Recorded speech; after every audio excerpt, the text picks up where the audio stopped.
TDS कापावा लागतो. आता कापल्यानंतर काय करतात, कापल्यानंतर जो कापणारा माणूस आहे त्याच्यावर दायित्व असं आहे की पुढल्या महिन्याच्या 7 तारखेच्या आत ते पैसे सरकार जमा केले पाहिजेत.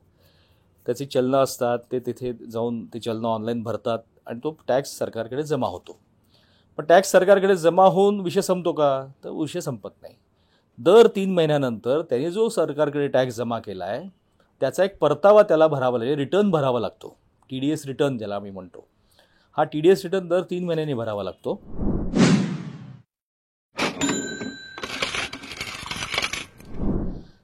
आपण नोकरी करत असाल किंवा आपण व्यवसाय किंवा कन्सल्टिंग करत असाल, कुठे सर्व्हिसेस देत असाल, कॉन्ट्रॅक्टिंग करत असाल, तर आपल्याला वेगवेगळ्या स्वरूपात पैसे मिळतात. नोकरी करत असाल तर पगार मिळतो, कॉन्ट्रॅक्टर असाल तर त्याचं पेमेंट मिळतं, कन्सल्टंट असाल किंवा प्रोफेशनल असाल तर त्याचंही पेमेंट तुम्हाला क्लायंटकडनं कन्सल्टन्सी फी म्हणून मिळतं. प्रत्येक वेळेला हे पेमेंट करत असताना जो देणारा माणूस आहे त्याच्यावर काही दायित्व टाकलेले सरकारने, ते आहे TDS कापण्याचं, म्हणजे टॅक्स डिडक्शन ॲट सोर्स. कारण सरकार म्हणतं तुम्हाला जो उत्पन्न ते देत आहेत तर त्यावरचा जो टॅक्स लागू आहे तो तुम्ही भरण्यापेक्षा तो देणाराच कापून आम्हाला देईल, म्हणजे मग आमचं काम सोपं होतं. त्यामुळे हा TDS जो कापला जातो त्याला वेगवेगळ्या पद्धतीने त्याला रेट्स आणि ॲप्लिकेबिलिटीज आहेत. म्हणजे उदाहरणार्थ एखादा कॉन्ट्रॅक्टर असेल तर त्याला 30,000पर्यंतचं कॉन्ट्रॅक्ट असेल तर त्याला TDS लागू होत नाही, पण ते 30,000पेक्षा जास्ती असेल तर लागू होतं. समजा वर्षभरामध्ये त्याला मिळणाऱ्या सर्व कॉन्ट्रॅक्ट्स एका माणसाकडनं जे असतील ती लाखाच्या वर गेली तर 30च्या खाली कॉन्ट्रॅक्ट असून देखील सगळ्यावर कापावं लागतं.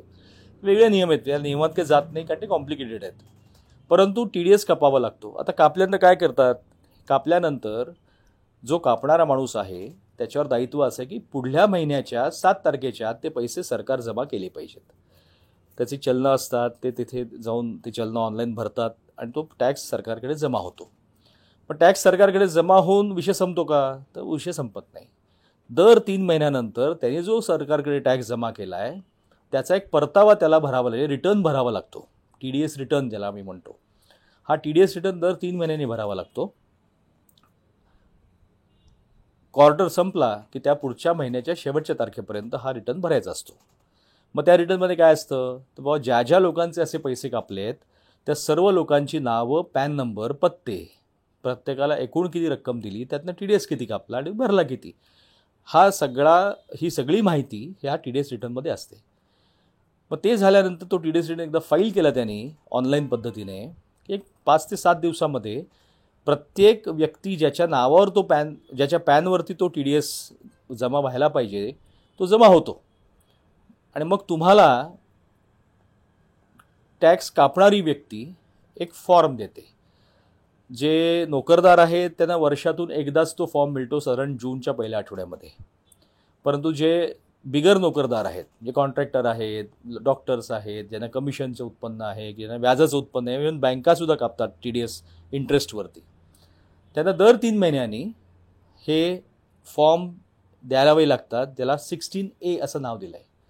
फॉर्म नंबर 16A हे बिगर सॅलरी TDS जे आहेत त्याला द्यावा लागतो. दर 3 महिन्यांनी एक, म्हणजे वर्षभरात तुम्हाला पेमेंट्स असतील तर एका वर्षी तुम्हाला 4 फॉर्म्स ते मिळतील एका माणसाकडनं.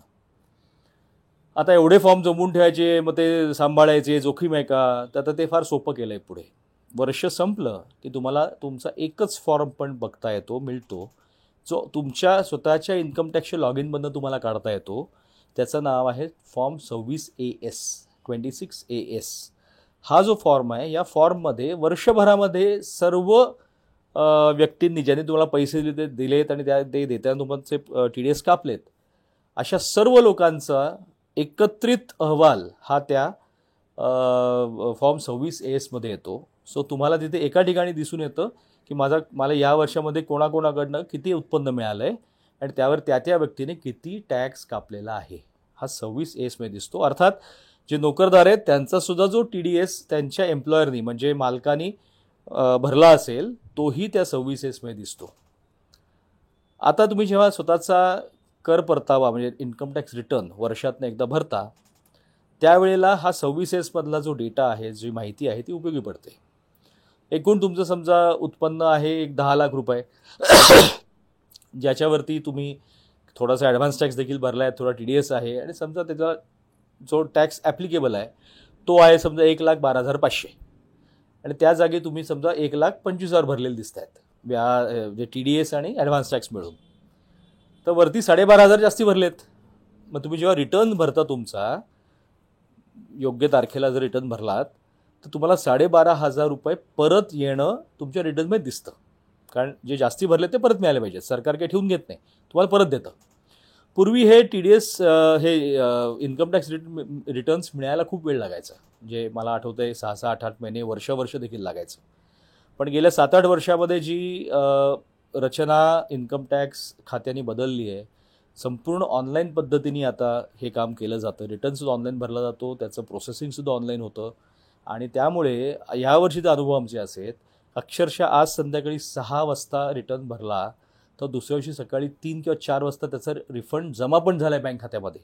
इतकी जलद सोय ही आताच्या इन्कम टॅक्समध्ये झालेली आहे.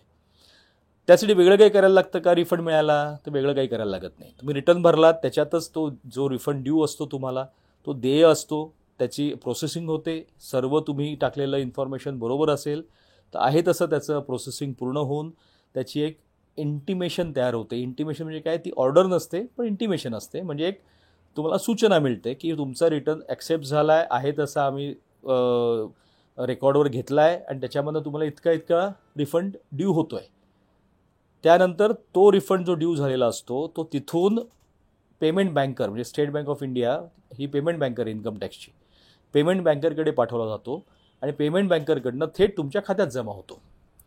आजकाल मी मगाशी म्हणल्याप्रमाणे आजकाल साधारण 7 ते 8 तासात सुद्धा हे संपूर्ण प्रोसेसिंग पूर्ण व्हायला लागलेलं आहे. काही केसेसमध्ये जास्ती वेळ लागतो कारण जर ते कॉम्प्लिकेटेड रिटर्न्स असतील जे कंपन्यांचे स्पेशली ते कॉम्प्लिकेशन्स असतात त्या प्रोसेसिंगला वेळ लागतो. त्याला कदाचित 1-2 महिने पण लागतील. तरी देखील पूर्वीच्या तुलनेमध्ये ही वेळ खूप कमी आहे. आणि आता त्या रिफंड मिळण्याकरता जे तुम्हाला खेटे घालायला लागायचे इन्कम टॅक्स डिपार्टमेंटमध्ये बहुतांशी ते सुकर झालेले आहेत.